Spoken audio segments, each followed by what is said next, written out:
Je sais ce que ça me ferait de passer toutes mes années à m'épancher auprès des gens partout dans le monde et que si j'ai subitement un grand besoin dans ma vie, je ne trouve personne à mes côtés.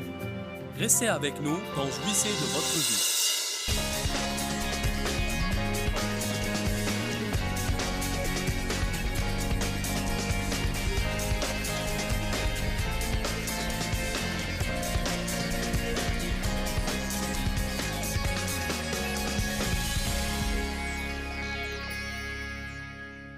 Vous avez eu à faire un choix pour venir ici aujourd'hui. Quand nous faisons de bons choix, nous récoltons de bons résultats. Quand nous faisons de mauvais choix, nous récoltons les résultats des mauvais choix. J'ai répété plusieurs fois ce week-end que chaque choix est une graine que nous semons, et chaque graine que nous semons est une moisson que nous récoltons. Donc nous devons tâcher de faire de meilleurs choix, qui convient que nous devons nous concentrer et méditer et prier pour faire de meilleurs choix. Amen? Alléluia. J'ai une chose spécifique dont je vais vous parler ce matin. Mais je pensais ce matin à certaines des choses envers lesquelles nous devons faire des choix. Par exemple, vous pouvez choisir de ne pas être offensé. Le saviez-vous? Vous pouvez choisir de ne pas être offensé. Matthieu 11, verset 6 dit « Heureux celui qui ne s'offense pas à cause de moi. » Ne s'offense pas. Ne s'offense pas. Nous entendons cette expression, ne t'offense pas. Quand quelqu'un nous fait du mal, pour être franche avec vous, la plupart du temps, il ne le fait pas intentionnellement. Qui croit que quand les gens vous font du mal, parfois ce n'est pas leur intention. Ils sont simplement eux-mêmes en un jour où vous ne pouvez pas le supporter. Amen. Certains jours, je supporte certaines personnes plus facilement qu'en d'autres jours. Surtout si vous êtes une femme. Certains matins, vous vous réveillez et une hormone va avec vous et une autre reste au lit. C'est comme... En ces jours-là, il est surtout difficile de traiter avec les personnes difficiles à vivre. Je veux juste vous encourager à prendre une décision et choisir de ne pas vous offenser dorénavant. J'avais l'habitude de m'offenser facilement et j'étais susceptible. Savez-vous qui souffre? Vous. La plupart du temps, la personne envers laquelle vous êtes fâché s'amuse quelque part et se fiche de votre peine. Nous devons choisir de ne pas nous offenser facilement. Et je vous le dis que parfois, quand quelqu'un fait quelque chose, je peux voir venir l'offense. Je veux dire que vous pouvez la sentir monter en vous et vous devez dire « je ne vais pas m'offenser ». Parfois, je le dis de ma bouche, je refuse de m'offenser. Je sais que cette offense empoisonnera ma vie. Vous devez arrêter de laisser le comportement des autres contrôler votre vie. C'est une bonne expression. Arrêtez de laisser le comportement des autres contrôler le niveau de votre joie. Vous vous levez et vous êtes de bonne humeur et en cours de route, quelqu'un fait quelque chose et... Puis il poursuit son chemin et il ne sait même pas qu'il vous a blessé. Pourquoi prendre la décision de laisser cette chose ruiner votre journée? Vous devez dire, je choisis de ne pas m'offenser. Et si vous choisissiez de pardonner? Certains ne pensent pas que c'est un choix, mais que c'est un sentiment. Le pardon n'est guère un sentiment et l'amour non plus. L'amour est un choix. L'amour n'est pas une théorie. Ce n'est pas un sermon. Ce n'est pas un sentiment. C'est la décision de faire le bien à l'égard de quelqu'un d'autre. Et le pardon est acte d'amour. Vous offrez un cadeau quand vous pardonnez. La Bible dit que nous devons pardonner vite. J'ai trouvé que plus je pardonne vite, plus c'est facile à faire. Plus vous méditez sur l'offense, plus elle s'enracine profondément à l'intérieur de vous. Encore une fois, parfois je dois dire « je pardonne ». Je refuse de m'offenser. Je choisis de pardonner. Et Étienne, alors, quand il était lapidé, je trouve intéressant que dès qu'ils ont commencé à le lapider, il est dit « Père, pardonne-leur, car ils ne savent ce qu'ils font ». Jésus sur la croix, « Père, pardonne-leur, car ils ne savent ce qu'ils font ». Paul, quand personne ne s'est montré dans son premier procès, imaginez combien il s'est donné au peuple. Je sais ce que ça me ferait de passer toutes mes années à m'épancher auprès des gens partout dans le monde, et que si j'ai subitement un grand besoin dans ma vie, je ne trouve personne à mes côtés. Il est difficile de ne pas ressentir l'amertume. Paul dit, « Personne ne m'a assisté, pourtant que cela ne leur soit point imputé. » Jésus m'a assisté. Ce que j'ai appris à faire dans ma vie quand ces mauvais sentiments m'assaillent, c'est de ne pas essayer de m'en occuper toute seule, mais de prier, « Dieu, aide-moi, je ne veux pas m'offenser. » Je ne veux pas m'embarquer dans le non-pardon car je sais ce que ça va me faire. Ça va arrêter le flux des bénédictions dans ma vie. C'est exactement ce que Satan veut. Il essaye de se servir de quelqu'un d'autre pour arrêter l'œuvre de Dieu dans votre vie. Le mot « offense » veut dire une pierre d'achoppement. Littéralement, quand nous nous offensons, c'est comme quand nous allons notre chemin avec Dieu, nous croissons spirituellement et nous avons des exaucements et nous sommes bénis et Dieu se sert de nous. Et voilà que survient l'offense. C'est une pierre d'achoppement. Elle nous fait trébucher et faire fausse route, et subitement, nous ne prêtons plus attention à Dieu. Nous ne prêtons attention qu'à nos sentiments blessés. Si vous étudiez le mot « offense », vous trouverez qu'il vient d'un mot grec scandalon, S-K-A-N-D-A-L-O-N, ce qui littéralement était la partie d'un piège pour animaux sur laquelle on mettait l'appât. J'ai trouvé dans mon étude que l'offense est l'appât qu'utilise Satan pour m'entraîner dans un état généralisé d'amertume, de ressentiment et de non-pardon afin de m'empoisonner la vie et me laisser sans force et sans joie. Cela vous étonnerait de voir combien de gens viennent fâchés à l'église.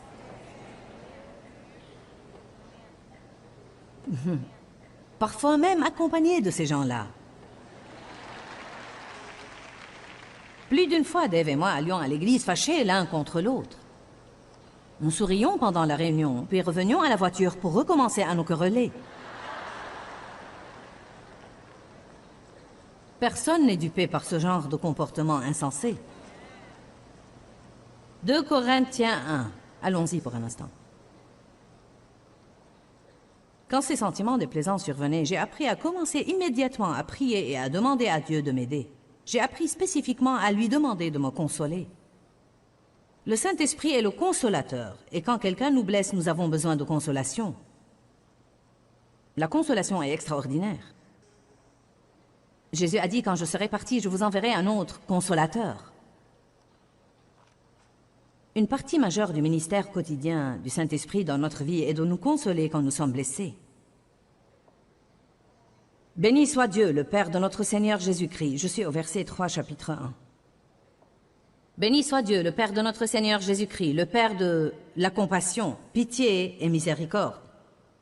Et le Dieu, écoutez ça, le Dieu, la Bible amplifiée dit, qui est la source de toute consolation. Vous ne possédez pas car vous ne demandez pas. C'est ce que dit Jacques 4, verset 2. Je me demande combien de choses nous pourrions avoir, mais nous ne les recevons pas de Dieu car nous n'ouvrons pas la voie par la prière.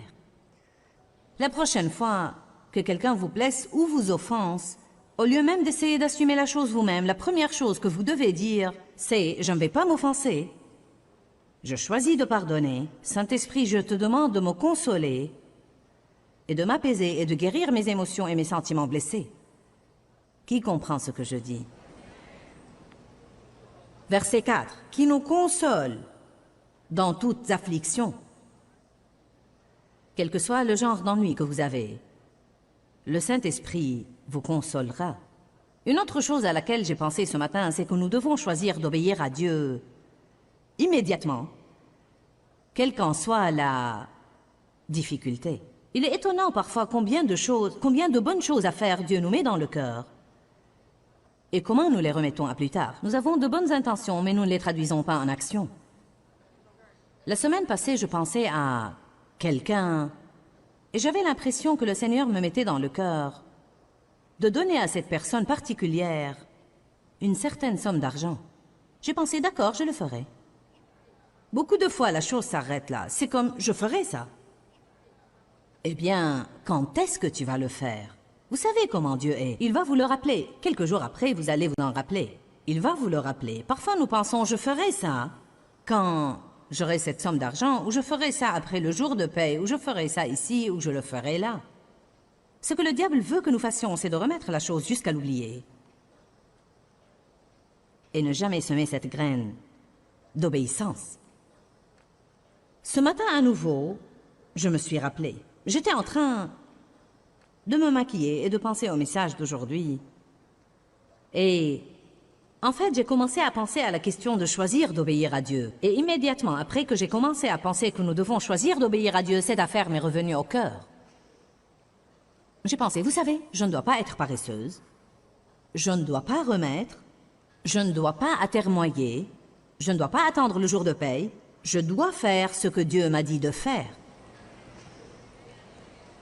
Allez maintenant. Vous savez, je ne vais pas avoir une moisson des bonnes intentions. Et vous non plus. Le seul moyen d'avoir une moisson, c'est d'obéir promptement, immédiatement et complètement à ce que Dieu nous dit de faire. Parfois, ça exige un don. Parfois, ça exige de ne pas faire une chose que vous voulez faire. Nous devons choisir d'obéir. Nous ne devons pas attendre d'avoir envie d'obéir. Nous devons choisir. Si vous y regardez de plus près, je doute que quelqu'un ait envie de donner son argent de toute façon. Un de nos plus grands problèmes, c'est que nous attendons trop souvent le soutien de nos sentiments, alors que nous devons prendre des décisions et obéir à Dieu. Notre capacité de décider et de choisir est une des plus grandes capacités que nous avons. Le fait que Dieu nous donne un libre arbitre est vraiment génial. Une autre chose que nous devons choisir, c'est avoir une bonne attitude, quelles que soient les circonstances. Vous pouvez choisir de sourire. Allez, essayons tous. En fait, vous vous sentez mieux rien qu'à le faire. Le sourire a quelque chose qui non seulement affecte les autres, mais nous affecte à nous comme individus. Il remonte le moral. Si quelqu'un de nous a une mauvaise circonstance, soyons logiques ce matin. Si nous avons une mauvaise circonstance, avoir une mauvaise attitude à son égard ne va pas la changer. N'est-ce pas? Tout ce que ça fait, c'est vous rendre malheureux. Donc pourquoi ne pas choisir, dites tous choisir, d'avoir une bonne attitude?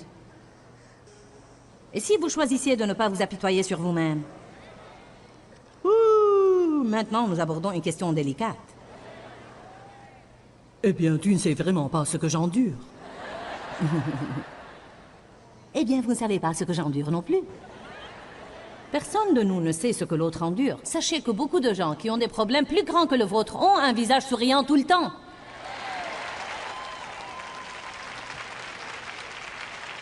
L'attitude est un choix. Ce n'est pas un sentiment, c'est un choix. J'ai passé des années de ma vie à m'apitoyer sur moi-même, car on abusait de moi et on me maltraitait. Vous m'avez entendu dire ça avant, mais je ne vais jamais oublier quand Dieu m'a dit « Joyce, tu peux être pitoyable ou tu peux être puissante, mais tu ne peux pas être les deux. »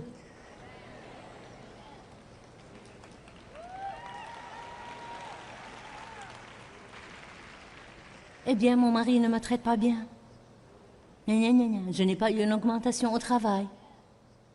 Nous avons tous de quoi nous apitoyer sur nous-mêmes. Une autre chose que nous devons choisir, c'est oublier le passé et espérer en l'avenir. Cela a dû être important pour Paul, car il a dit « Je fais une chose, et elle est mon aspiration. J'oublie ce qui est en arrière. Et je vais de l'avant. » C'est un choix. Vos amis évoqueront votre passé. Le diable évoquera votre passé.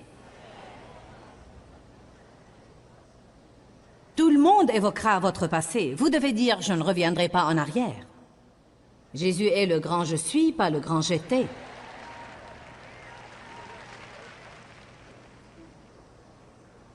Une autre chose que nous devons faire, c'est choisir de changer. Et non pas essayer toujours de changer les autres. Peut-être que vous avez quelques problèmes dans les relations, et vous priez pour que l'autre personne change. Vous savez quoi? Vous ne pouvez pas la changer. Seul Dieu le peut. Vous ne devez pas vous attendre à ce qu'elle change avant de commencer à laisser Dieu faire ce qu'il veut faire en vous. Et je ne changerai pas si tu ne changes pas. J'ai longtemps prié pour que Dave change, puis Dieu m'a dit que j'étais le problème.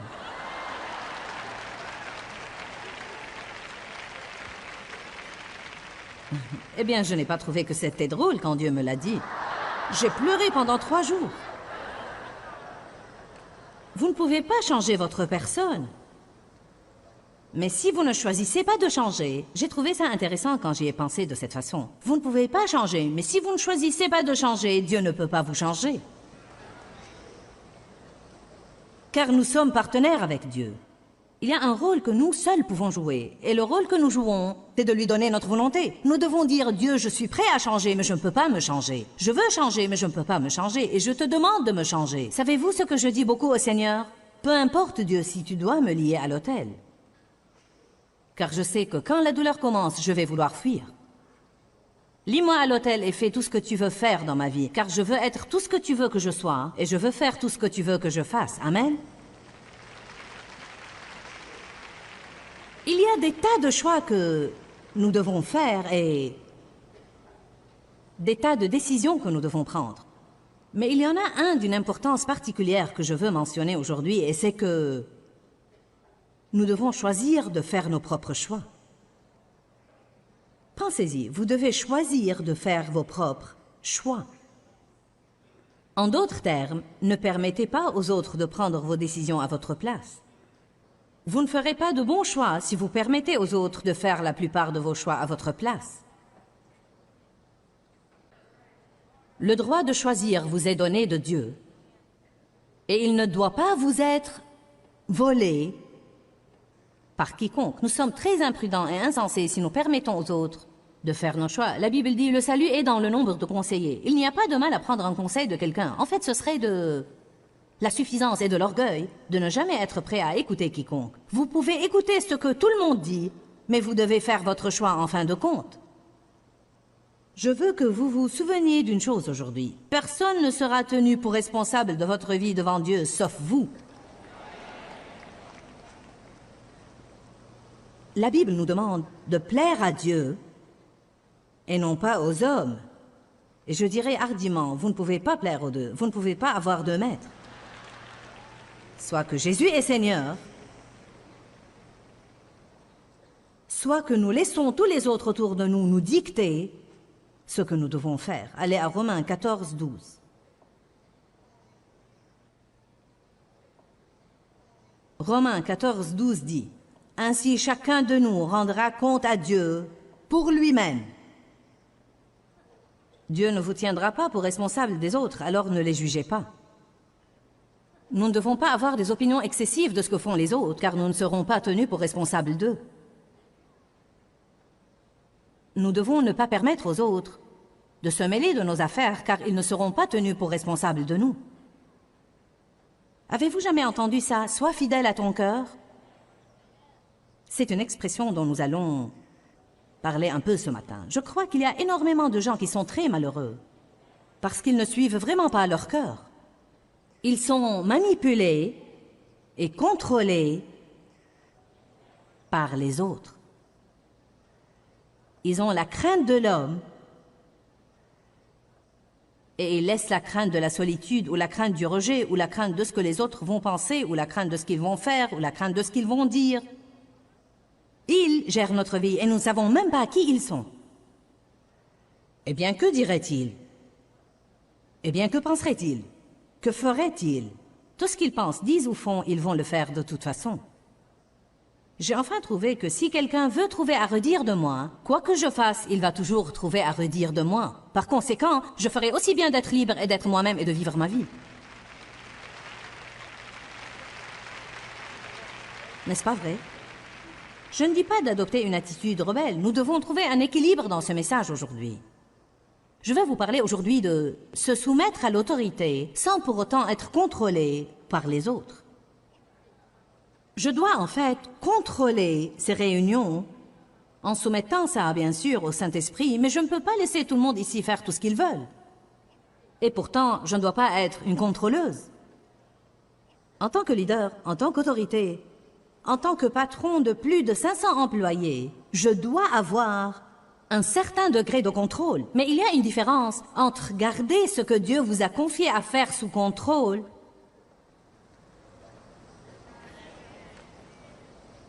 et devenir un contrôleur. Je crois que beaucoup de gens qui sont de grands symboles de l'autorité ne savent pas fixer des limites.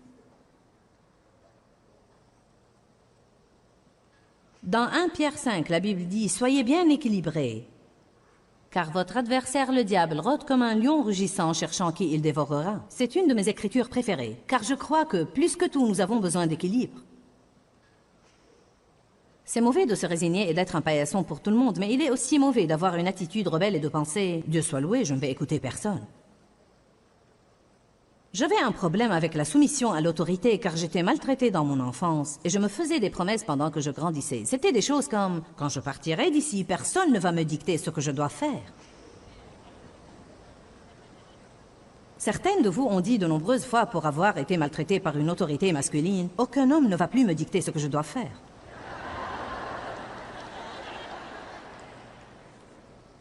Ça a suscité une réaction, n'est-ce pas? Voilà le problème. Vous faites avec vous-même une alliance qui est une mauvaise alliance. Vous demandez de Dieu un mari pieux. Mais vous vous promettez déjà que vous n'allez jamais écouter un homme. Vous priez pour qu'il soit le chef de la famille, mais vous avez déjà décidé que vous n'allez pas l'écouter de toute façon. Oh oh. Maintenant, on prêche bien, n'est-ce pas?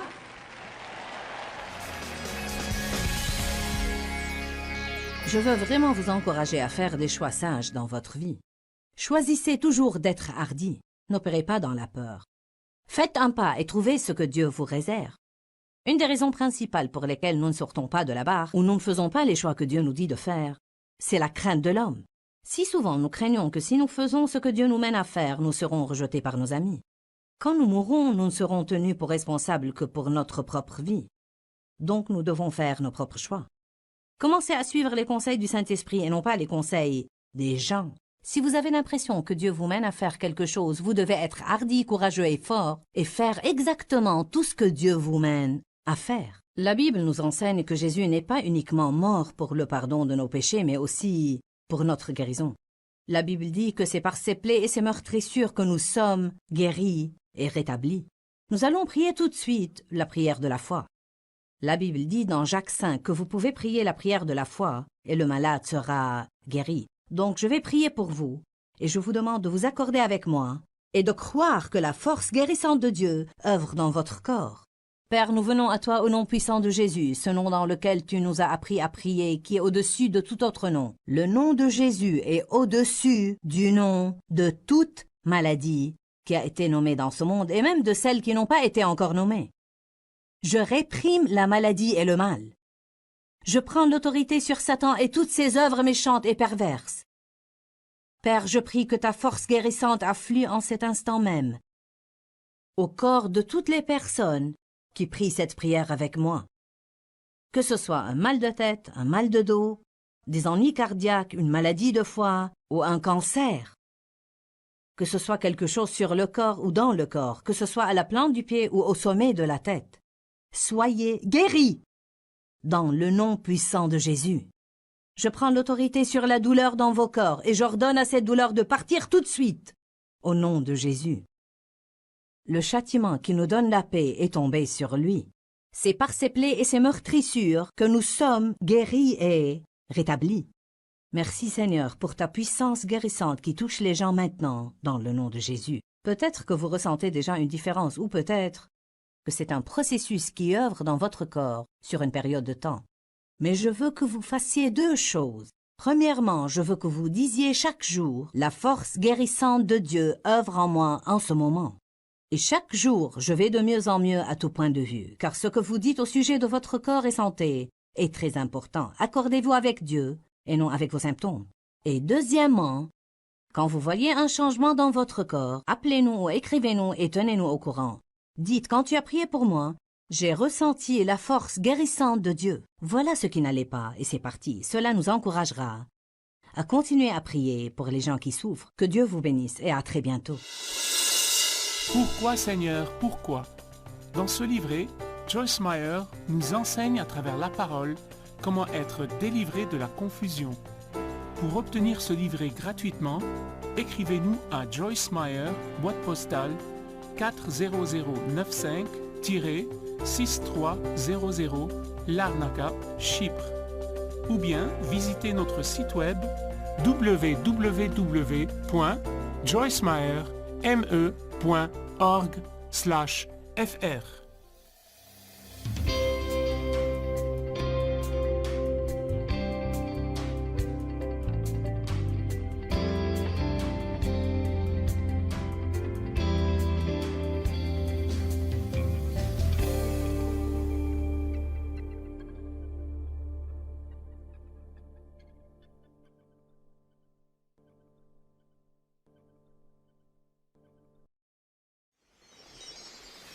Je sais ce que ça me ferait de passer toutes mes années à m'épancher auprès des gens partout dans le monde et que si j'ai subitement un grand besoin dans ma vie, je ne trouve personne à mes côtés. Restez avec nous quand Jouissez de votre vie.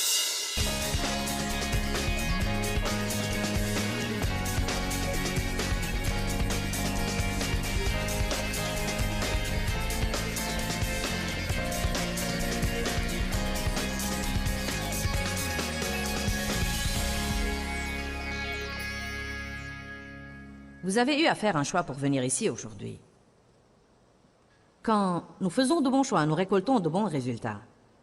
Quand nous faisons de mauvais choix, nous récoltons les résultats des mauvais choix. J'ai répété plusieurs fois ce week-end que chaque choix est une graine que nous semons, et chaque graine que nous semons est une moisson que nous récoltons. Donc nous devons tâcher de faire de meilleurs choix, qui convient que nous devons nous concentrer et méditer et prier pour faire de meilleurs choix. Amen. Alléluia. J'ai une chose spécifique dont je vais vous parler ce matin. Mais je pensais ce matin à certaines des choses envers lesquelles nous devons faire des choix. Par exemple, vous pouvez choisir de ne pas être offensé. Le saviez-vous? Vous pouvez choisir de ne pas être offensé. Matthieu 11, verset 6 dit « Heureux celui qui ne s'offense pas à cause de moi. » Ne s'offense pas. Ne s'offense pas. Nous entendons cette expression, ne t'offense pas. Quand quelqu'un nous fait du mal, pour être franche avec vous, la plupart du temps, il ne le fait pas intentionnellement.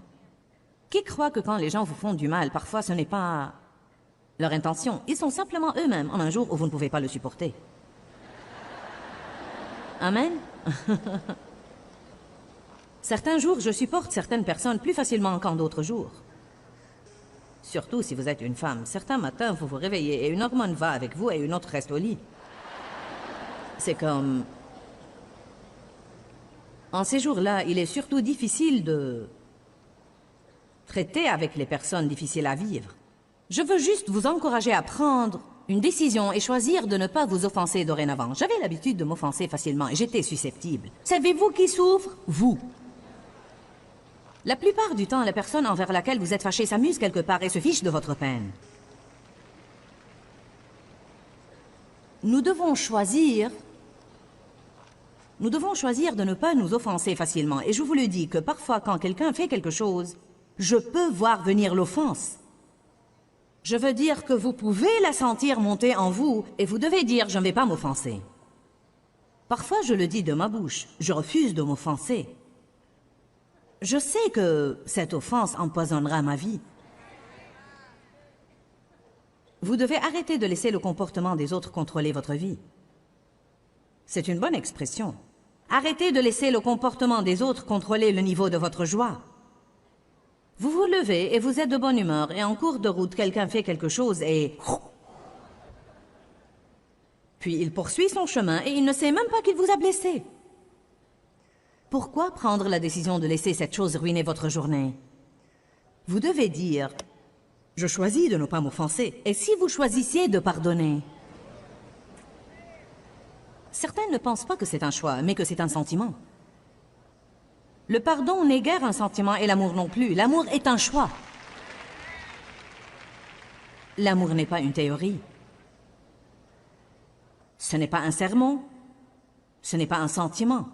C'est la décision de faire le bien à l'égard de quelqu'un d'autre.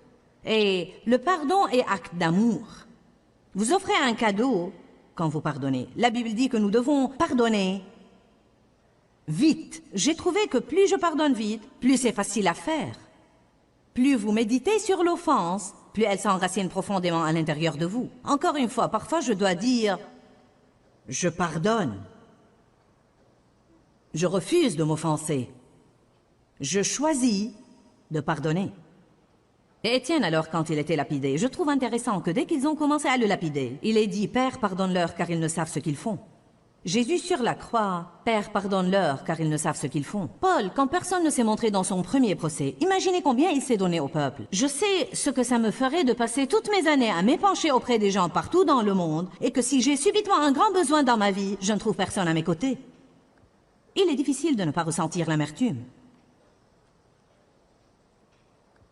Paul dit, « Personne ne m'a assisté, pourtant que cela ne leur soit point imputé. »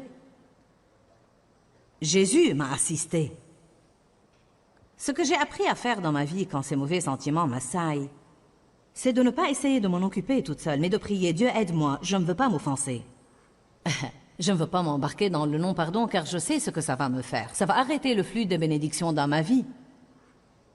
C'est exactement ce que Satan veut. Il essaye de se servir de quelqu'un d'autre pour arrêter l'œuvre de Dieu dans votre vie. Le mot offense veut dire une pierre d'achoppement. Littéralement, quand nous nous offensons, c'est comme quand nous allons notre chemin avec Dieu, nous croissons spirituellement et nous avons des exaucements et nous sommes bénis et Dieu se sert de nous. Et voilà que survient l'offense. C'est une pierre d'achoppement. Elle nous fait trébucher et faire fausse route, et subitement, nous ne prêtons plus attention à Dieu. Nous ne prêtons attention qu'à nos sentiments blessés. Si vous étudiez le mot offense, vous trouverez qu'il vient d'un mot grec scandalon, S-K-A-N-D-A-L-O-N, ce qui littéralement était la partie d'un piège pour animaux sur laquelle on mettait l'appât. J'ai trouvé dans mon étude que l'offense est l'appât qu'utilise Satan pour m'entraîner dans un état généralisé d'amertume, de ressentiment et de non-pardon afin de m'empoisonner la vie et me laisser sans force et sans joie. Cela vous étonnerait de voir combien de gens viennent fâchés à l'église.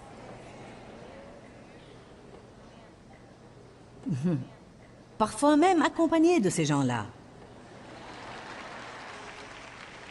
Plus d'une fois, Dave et moi allions à l'église fâchés l'un contre l'autre.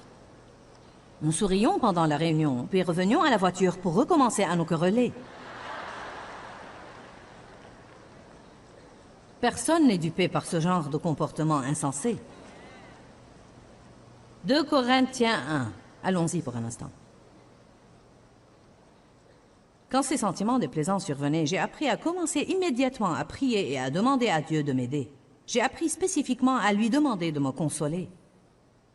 Le Saint-Esprit est le consolateur, et quand quelqu'un nous blesse, nous avons besoin de consolation. La consolation est extraordinaire. Jésus a dit, quand je serai parti, je vous enverrai un autre consolateur. Une partie majeure du ministère quotidien du Saint-Esprit dans notre vie est de nous consoler quand nous sommes blessés. Béni soit Dieu, le Père de notre Seigneur Jésus-Christ. Je suis au verset 3, chapitre 1. Béni soit Dieu, le Père de notre Seigneur Jésus-Christ, le Père de la compassion, pitié et miséricorde. Et le Dieu, écoutez ça, le Dieu, la Bible amplifiée dit, qui est la source de toute consolation. Vous ne possédez pas car vous ne demandez pas. C'est ce que dit Jacques 4, verset 2. Je me demande combien de choses nous pourrions avoir, mais nous ne les recevons pas de Dieu car nous n'ouvrons pas la voie par la prière. La prochaine fois que quelqu'un vous blesse ou vous offense, au lieu même d'essayer d'assumer la chose vous-même, la première chose que vous devez dire, c'est « Je ne vais pas m'offenser. Je choisis de pardonner. Saint-Esprit, je te demande de me consoler et de m'apaiser et de guérir mes émotions et mes sentiments blessés. » Qui comprend ce que je dis? Verset 4. Qui nous console dans toutes afflictions. Quel que soit le genre d'ennui que vous avez, le Saint-Esprit vous consolera.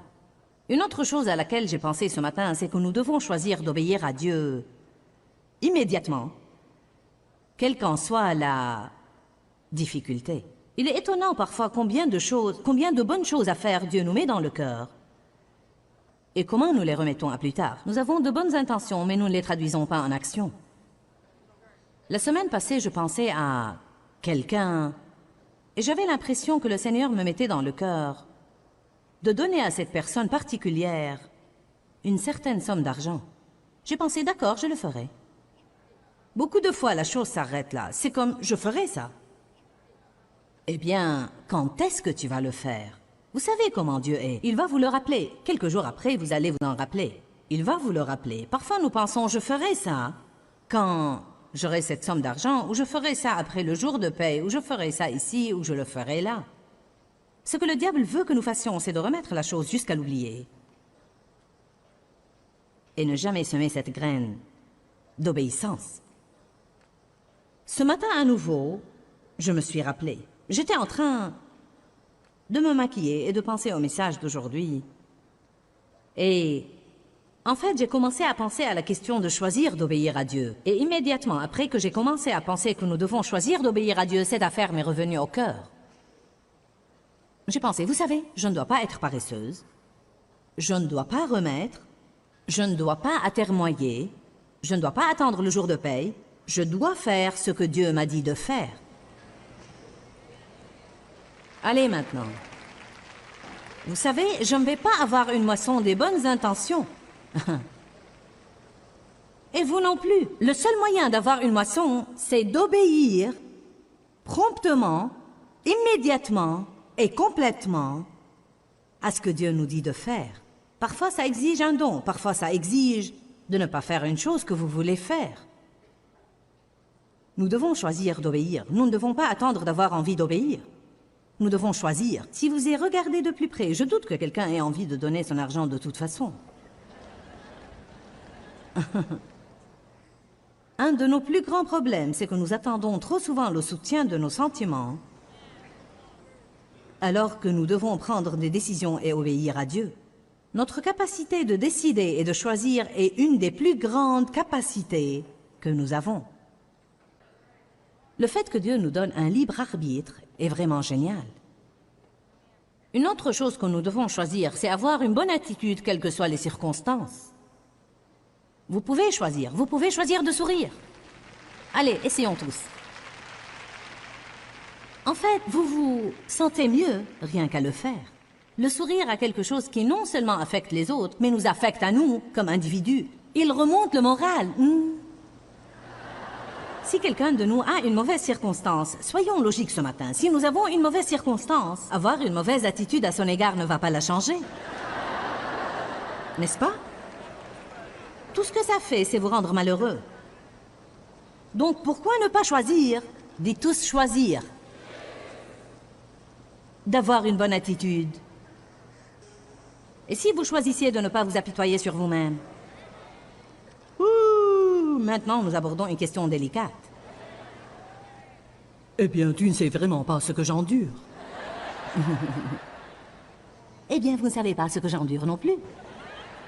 Personne de nous ne sait ce que l'autre endure. Sachez que beaucoup de gens qui ont des problèmes plus grands que le vôtre ont un visage souriant tout le temps.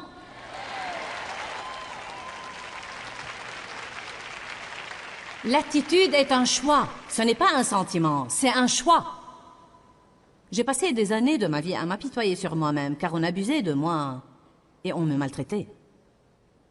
Vous m'avez entendu dire ça avant, mais je ne vais jamais oublier quand Dieu m'a dit « Joyce, tu peux être pitoyable ou tu peux être puissante, mais tu ne peux pas être les deux. »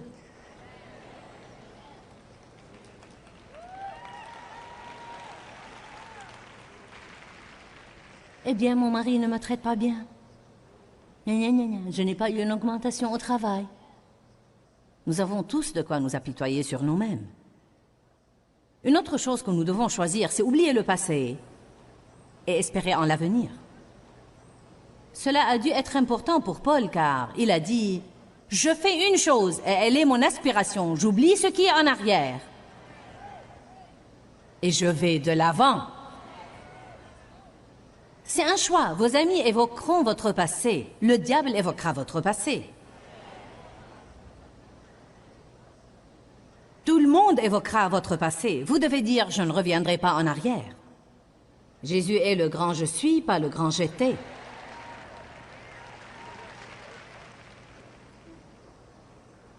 Une autre chose que nous devons faire, c'est choisir de changer. Et non pas essayer toujours de changer les autres. Peut-être que vous avez quelques problèmes dans les relations et vous priez pour que l'autre personne change. Vous savez quoi? Vous ne pouvez pas la changer. Seul Dieu le peut. Vous ne devez pas vous attendre à ce qu'elle change avant de commencer à laisser Dieu faire ce qu'il veut faire en vous. Et je ne changerai pas si tu ne changes pas.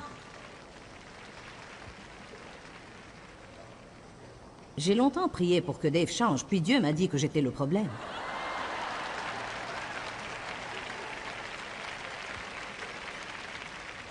Eh bien, je n'ai pas trouvé que c'était drôle quand Dieu me l'a dit. J'ai pleuré pendant 3 jours. Vous ne pouvez pas changer votre personne. Mais si vous ne choisissez pas de changer, j'ai trouvé ça intéressant quand j'y ai pensé de cette façon. Vous ne pouvez pas changer, mais si vous ne choisissez pas de changer, Dieu ne peut pas vous changer. Car nous sommes partenaires avec Dieu. Il y a un rôle que nous seuls pouvons jouer. Et le rôle que nous jouons, c'est de lui donner notre volonté. Nous devons dire, Dieu, je suis prêt à changer, mais je ne peux pas me changer. Je veux changer, mais je ne peux pas me changer. Et je te demande de me changer. Savez-vous ce que je dis beaucoup au Seigneur? Peu importe, Dieu, si tu dois me lier à l'autel. Car je sais que quand la douleur commence, je vais vouloir fuir. Lis-moi à l'autel et fais tout ce que tu veux faire dans ma vie. Car je veux être tout ce que tu veux que je sois. Et je veux faire tout ce que tu veux que je fasse. Amen. Il y a des tas de choix que nous devons faire et des tas de décisions que nous devons prendre. Mais il y en a un d'une importance particulière que je veux mentionner aujourd'hui, et c'est que nous devons choisir de faire nos propres choix. Pensez-y, vous devez choisir de faire vos propres choix. En d'autres termes, ne permettez pas aux autres de prendre vos décisions à votre place. Vous ne ferez pas de bons choix si vous permettez aux autres de faire la plupart de vos choix à votre place. Le droit de choisir vous est donné de Dieu. Et il ne doit pas vous être volé par quiconque. Nous sommes très imprudents et insensés si nous permettons aux autres de faire nos choix. La Bible dit, le salut est dans le nombre de conseillers. Il n'y a pas de mal à prendre un conseil de quelqu'un. En fait, ce serait de la suffisance et de l'orgueil de ne jamais être prêt à écouter quiconque. Vous pouvez écouter ce que tout le monde dit, mais vous devez faire votre choix en fin de compte. Je veux que vous vous souveniez d'une chose aujourd'hui. Personne ne sera tenu pour responsable de votre vie devant Dieu, sauf vous. La Bible nous demande de plaire à Dieu et non pas aux hommes. Et je dirais hardiment, vous ne pouvez pas plaire aux deux, vous ne pouvez pas avoir deux maîtres. Soit que Jésus est Seigneur, soit que nous laissons tous les autres autour de nous dicter ce que nous devons faire. Allez à Romains 14, 12.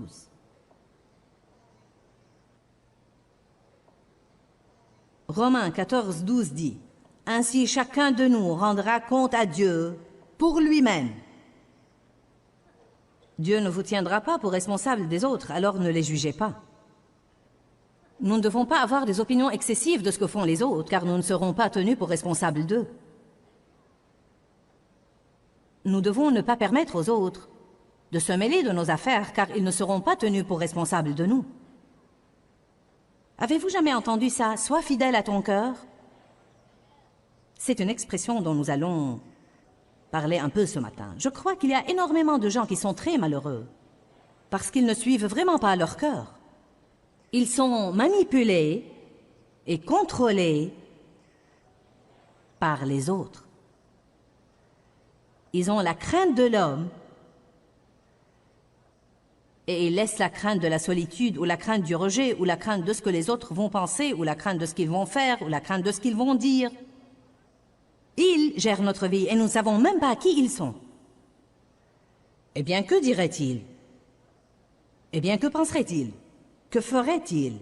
Tout ce qu'ils pensent, disent ou font, ils vont le faire de toute façon. J'ai enfin trouvé que si quelqu'un veut trouver à redire de moi, quoi que je fasse, il va toujours trouver à redire de moi. Par conséquent, je ferai aussi bien d'être libre et d'être moi-même et de vivre ma vie. N'est-ce pas vrai? Je ne dis pas d'adopter une attitude rebelle. Nous devons trouver un équilibre dans ce message aujourd'hui. Je vais vous parler aujourd'hui de se soumettre à l'autorité sans pour autant être contrôlé par les autres. Je dois en fait contrôler ces réunions en soumettant ça, bien sûr, au Saint-Esprit, mais je ne peux pas laisser tout le monde ici faire tout ce qu'ils veulent. Et pourtant, je ne dois pas être une contrôleuse. En tant que leader, en tant qu'autorité, en tant que patron de plus de 500 employés, je dois avoir un certain degré de contrôle. Mais il y a une différence entre garder ce que Dieu vous a confié à faire sous contrôle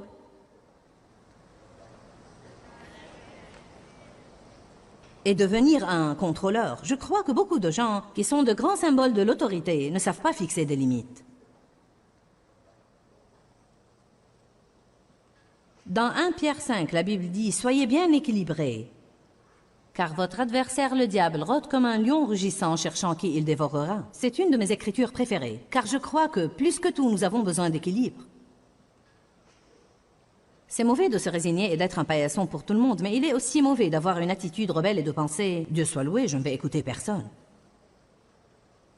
J'avais un problème avec la soumission à l'autorité car j'étais maltraitée dans mon enfance et je me faisais des promesses pendant que je grandissais. C'était des choses comme « Quand je partirai d'ici, personne ne va me dicter ce que je dois faire ».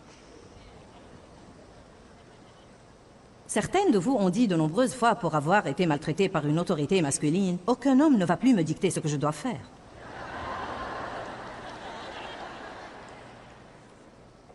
Ça a suscité une réaction, n'est-ce pas? Voilà le problème. Vous faites avec vous-même une alliance qui est une mauvaise alliance.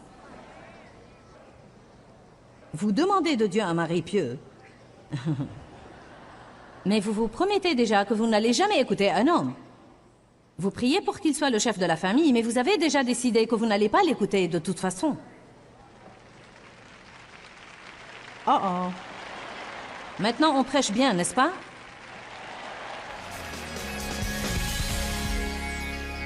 Je veux vraiment vous encourager à faire des choix sages dans votre vie. Choisissez toujours d'être hardi. N'opérez pas dans la peur. Faites un pas et trouvez ce que Dieu vous réserve. Une des raisons principales pour lesquelles nous ne sortons pas de la barre ou nous ne faisons pas les choix que Dieu nous dit de faire, c'est la crainte de l'homme. Si souvent nous craignons que si nous faisons ce que Dieu nous mène à faire, nous serons rejetés par nos amis. Quand nous mourrons, nous ne serons tenus pour responsables que pour notre propre vie. Donc nous devons faire nos propres choix.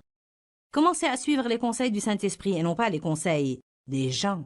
Si vous avez l'impression que Dieu vous mène à faire quelque chose, vous devez être hardi, courageux et fort et faire exactement tout ce que Dieu vous mène à faire. La Bible nous enseigne que Jésus n'est pas uniquement mort pour le pardon de nos péchés, mais aussi pour notre guérison.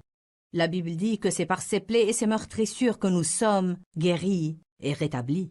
Nous allons prier tout de suite la prière de la foi.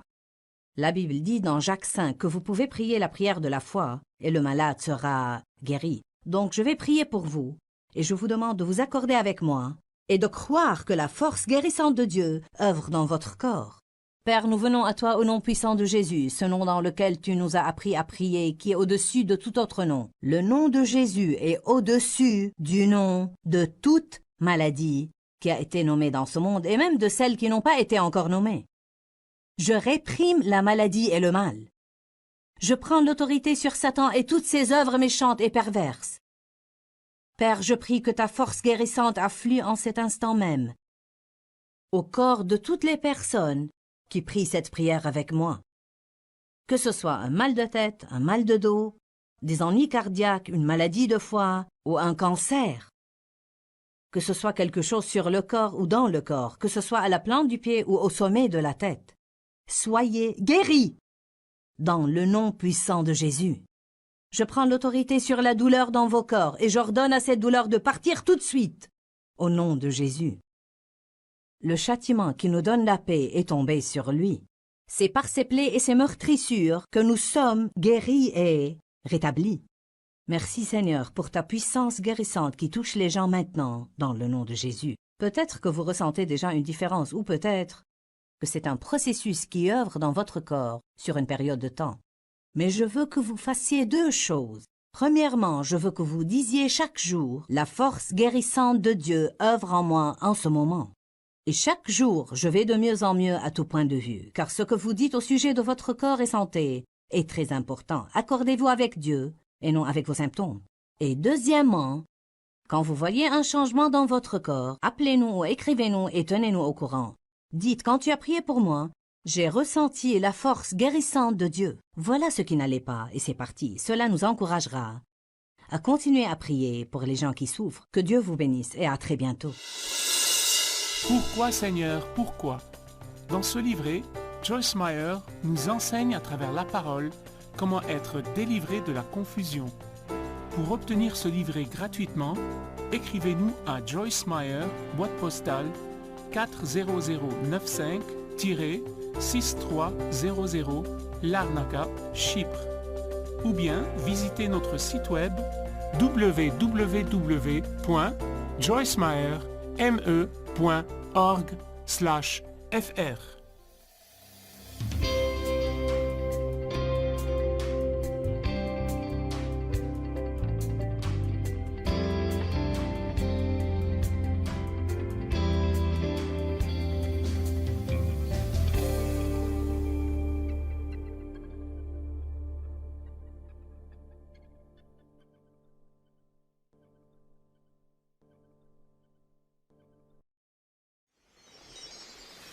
Je sais ce que ça me ferait de passer toutes mes années à m'épancher auprès des gens partout dans le monde et que si j'ai subitement un grand besoin dans ma vie, je ne trouve personne à mes côtés. Restez avec nous dans Jouissez de votre vie.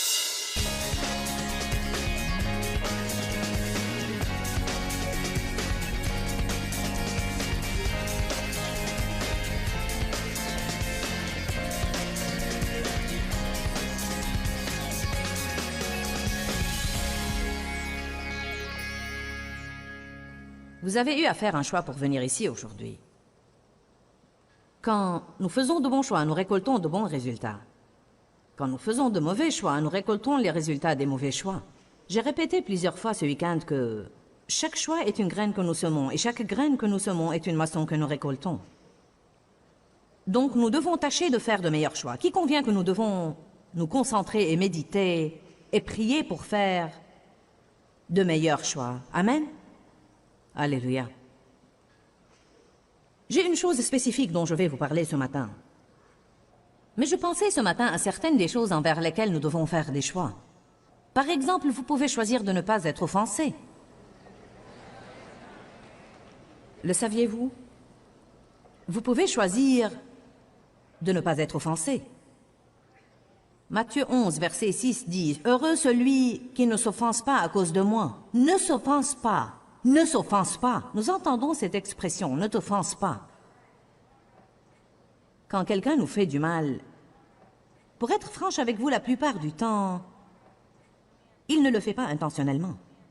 Qui croit que quand les gens vous font du mal, parfois ce n'est pas leur intention. Ils sont simplement eux-mêmes en un jour où vous ne pouvez pas le supporter. Amen. Certains jours, je supporte certaines personnes plus facilement qu'en d'autres jours.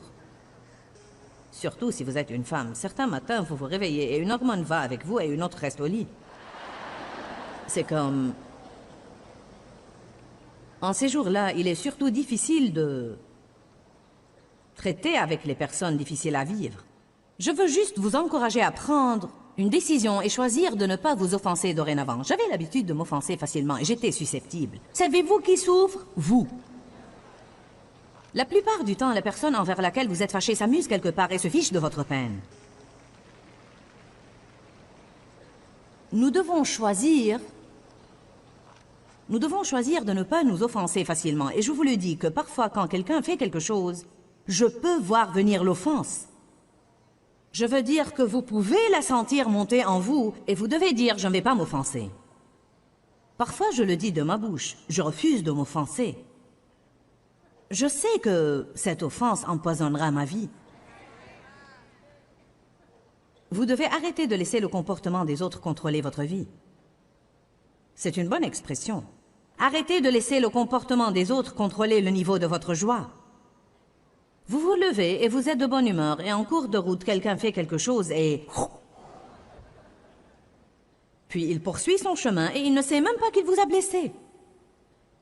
Pourquoi prendre la décision de laisser cette chose ruiner votre journée? Vous devez dire, je choisis de ne pas m'offenser. Et si vous choisissiez de pardonner? Certains ne pensent pas que c'est un choix, mais que c'est un sentiment. Le pardon n'est guère un sentiment et l'amour non plus. L'amour est un choix. L'amour n'est pas une théorie. Ce n'est pas un sermon. Ce n'est pas un sentiment. C'est la décision de faire le bien à l'égard de quelqu'un d'autre. Et le pardon est acte d'amour. Vous offrez un cadeau quand vous pardonnez. La Bible dit que nous devons pardonner vite. J'ai trouvé que plus je pardonne vite, plus c'est facile à faire. Plus vous méditez sur l'offense, plus elle s'enracine profondément à l'intérieur de vous. Encore une fois, parfois je dois dire « je pardonne ». Je refuse de m'offenser. Je choisis de pardonner. Et Étienne, alors, quand il était lapidé, je trouve intéressant que dès qu'ils ont commencé à le lapider, il ait dit « Père, pardonne-leur, car ils ne savent ce qu'ils font ». Jésus sur la croix, « Père, pardonne-leur, car ils ne savent ce qu'ils font ». Paul, quand personne ne s'est montré dans son premier procès, imaginez combien il s'est donné au peuple. Je sais ce que ça me ferait de passer toutes mes années à m'épancher auprès des gens partout dans le monde, et que si j'ai subitement un grand besoin dans ma vie, je ne trouve personne à mes côtés. Il est difficile de ne pas ressentir l'amertume. Paul dit, « Personne ne m'a assisté, pourtant que cela ne leur soit point imputé. » Jésus m'a assisté. Ce que j'ai appris à faire dans ma vie quand ces mauvais sentiments m'assaillent, c'est de ne pas essayer de m'en occuper toute seule, mais de prier, « Dieu, aide-moi, je ne veux pas m'offenser. » Je ne veux pas m'embarquer dans le non-pardon car je sais ce que ça va me faire. Ça va arrêter le flux de bénédictions dans ma vie. C'est exactement ce que Satan veut. Il essaye de se servir de quelqu'un d'autre pour arrêter l'œuvre de Dieu dans votre vie. Le mot offense veut dire une pierre d'achoppement. Littéralement, quand nous nous offensons, c'est comme quand nous allons notre chemin avec Dieu, nous croissons spirituellement et nous avons des exaucements et nous sommes bénis et Dieu se sert de nous. Et voilà que survient l'offense. C'est une pierre d'achoppement.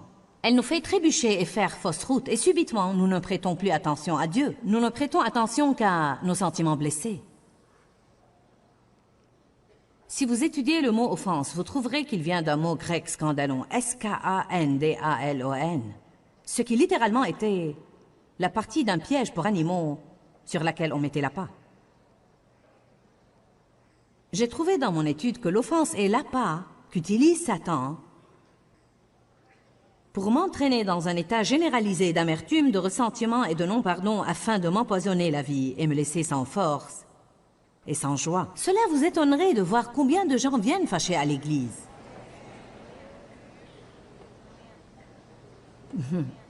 Parfois même accompagnés de ces gens-là. Plus d'une fois, Dave et moi allions à l'église fâchés l'un contre l'autre. Nous sourions pendant la réunion, puis revenions à la voiture pour recommencer à nous quereller. Personne n'est dupé par ce genre de comportement insensé. 2 Corinthiens 1. Allons-y pour un instant. Quand ces sentiments déplaisants survenaient, j'ai appris à commencer immédiatement à prier et à demander à Dieu de m'aider. J'ai appris spécifiquement à lui demander de me consoler. Le Saint-Esprit est le consolateur, et quand quelqu'un nous blesse, nous avons besoin de consolation. La consolation est extraordinaire. Jésus a dit, quand je serai parti, je vous enverrai un autre consolateur. Une partie majeure du ministère quotidien du Saint-Esprit dans notre vie est de nous consoler quand nous sommes blessés. Béni soit Dieu, le Père de notre Seigneur Jésus-Christ. Je suis au verset 3, chapitre 1. Béni soit Dieu, le Père de notre Seigneur Jésus-Christ, le Père de la compassion, pitié et miséricorde. Et le Dieu, écoutez ça, le Dieu, la Bible amplifiée dit, qui est la source de toute consolation. Vous ne possédez pas car vous ne demandez pas. C'est ce que dit Jacques 4, verset 2. Je me demande combien de choses nous pourrions avoir, mais nous ne les recevons pas de Dieu car nous n'ouvrons pas la voie par la prière. La prochaine fois que quelqu'un vous blesse ou vous offense, au lieu même d'essayer d'assumer la chose vous-même, la première chose que vous devez dire, c'est « Je ne vais pas m'offenser. Je choisis de pardonner. Saint-Esprit, je te demande de me consoler et de m'apaiser et de guérir mes émotions et mes sentiments blessés. » Qui comprend ce que je dis? Verset 4. « Qui nous console dans toutes afflictions. » Quel que soit le genre d'ennui que vous avez, le Saint-Esprit vous consolera. Une autre chose à laquelle j'ai pensé ce matin, c'est que nous devons choisir d'obéir à Dieu immédiatement, quelle qu'en soit la difficulté. Il est étonnant parfois combien de bonnes choses à faire Dieu nous met dans le cœur et comment nous les remettons à plus tard. Nous avons de bonnes intentions, mais nous ne les traduisons pas en action. La semaine passée, je pensais à quelqu'un, et j'avais l'impression que le Seigneur me mettait dans le cœur